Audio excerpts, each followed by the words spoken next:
Say something, sweetheart, please. Those were the words Catherine whispered to her 8-year-old daughter, Lily, every night before bed. And every night, Lily would only look back with her wide hazel eyes, unable to make a sound. Catherine wasn't just any mother. She was a millionaire businesswoman, the kind of woman people envied. Elegant, powerful, and respected. She had everything money could buy, except the one thing she truly wanted, her daughter's voice. Lily had been mute since birth. Doctors had run every test imaginable, from physical examinations to advanced neurological scans, but they found no medical reason for her silence. She wasn't deaf. She wasn't physically incapable of speaking. She simply didn't. Catherine had taken her to the finest speech therapists, hired psychologists, even flown across the world to see specialists. Nothing worked. At school, Lily was quiet, shy, and often isolated. Catherine's heart broke every time she saw her daughter standing alone while other children laughed and played. So, when summer came, Catherine decided to do something different. Instead of another hospital visit, she planned a quiet getaway to the coast. Maybe the sea will bring her peace, she thought. Maybe the waves will give her the voice I've been waiting for. But what Catherine didn't know was that this trip to the beach would change everything, and not because of the ocean. It would be because of a man she never expected to meet. The beach was quiet that morning, painted gold by the rising sun. Catherine walked barefoot along the sand, her designer dress brushing against the breeze, while Lily clutched her hand tightly. Catherine tried not to cry when she noticed her daughter scribbling words in the sand instead of speaking them. As they walked, Catherine noticed an older black man near the boardwalk. He wore a Navy janitor's uniform, pushing a cart with cleaning supplies, a broom resting on the side. He looked out of place among the tourists and wealthy visitors, but there was something warm in his presence, like he belonged to the ocean itself. Lily's eyes fixed on him. For the first time in days, she let go of her mother's hand and walked closer. "Lily," Catherine called, a little alarmed, but the girl only walked straight to the man, who knelt down slowly to meet her gaze. "Well now," the man said softly, his voice deep but gentle. "What brings you to the shore today, little one?" Catherine froze. Lily didn't respond, of course. She simply stared, wide-eyed, and clutched her small seashell tightly. Catherine rushed over, pulling Lily back protectively. "I'm sorry," she said, her tone sharp. "She doesn't talk." The janitor smiled, unfazed. "Doesn't talk, or doesn't want to talk?" Catherine frowned. It wasn't the first time she'd heard someone say that, but something in the way he said it made her pause. The man stood slowly and nodded toward the waves. The ocean has a way of speaking to those who listen. Sometimes, all it takes is the right moment. Before Catherine could reply, Lily tugged her mother's hand and pointed at the water. Catherine sighed. Maybe the stranger was just another well-meaning person who didn't understand. But for reasons she couldn't explain, she didn't walk away. And that decision would change her life. Over the next few days, Catherine and Lily returned to the same spot on the beach. And every time, the janitor was there. His name was Samuel, though everyone called him Sam. Unlike Catherine, who lived her life in boardrooms and luxury hotels, Sam lived simply. He worked as the beach janitor, cleaning up trash and keeping the boardwalk tidy.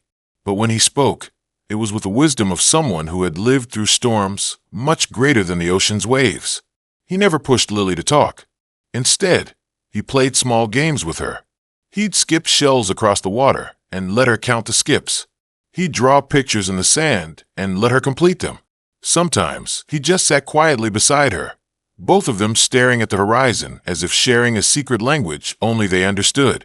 Catherine watched in disbelief. Lily, who avoided strangers, was completely at ease with Sam. She even laughed silently at his jokes, covering her mouth and scrunching her nose. One afternoon, Catherine finally asked, "Why do you spend so much time with us? You don't even know us."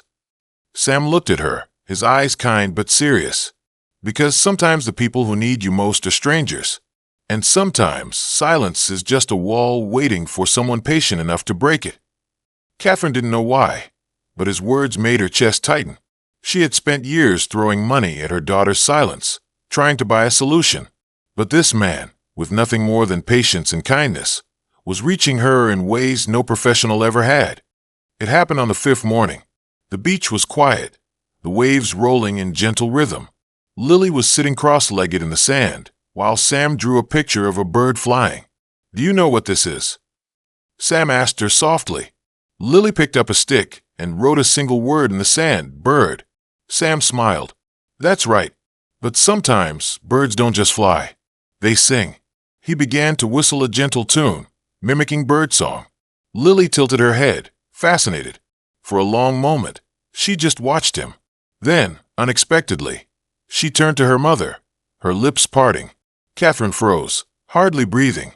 And then a sound. It was soft, shaky, almost a whisper, but it was a word. "Bird." Catherine gasped, tears flooding her eyes. "Lily, you spoke." Her daughter looked at her, uncertain, then back at Sam. He nodded gently, encouraging her. "Bird," she said again, this time clearer, stronger. Catherine collapsed to her knees, sobbing uncontrollably. She grabbed her daughter and hugged her tightly, whispering through tears, "You did it, sweetheart, you did it." Sam stood quietly, a small smile on his face. He didn't gloat. He didn't explain. He simply let the miracle speak for itself. For Catherine, it was the most beautiful sound she had ever heard. The rest of the summer was filled with small victories. Lily began speaking little by little, first words, then short phrases. Her voice was quiet but growing stronger every day. Catherine's world changed.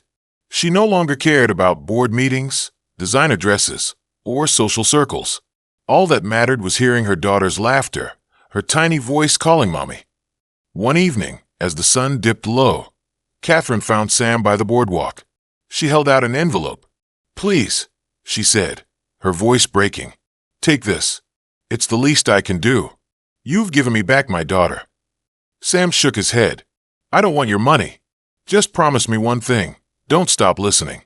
Sometimes silence isn't empty. It's full of answers." Catherine wiped her tears and nodded.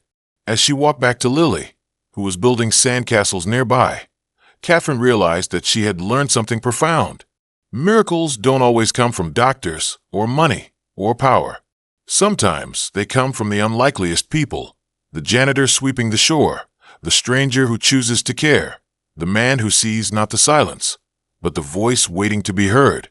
And for Catherine, that miracle was the sound of her daughter's first word, the sound that healed her heart forever.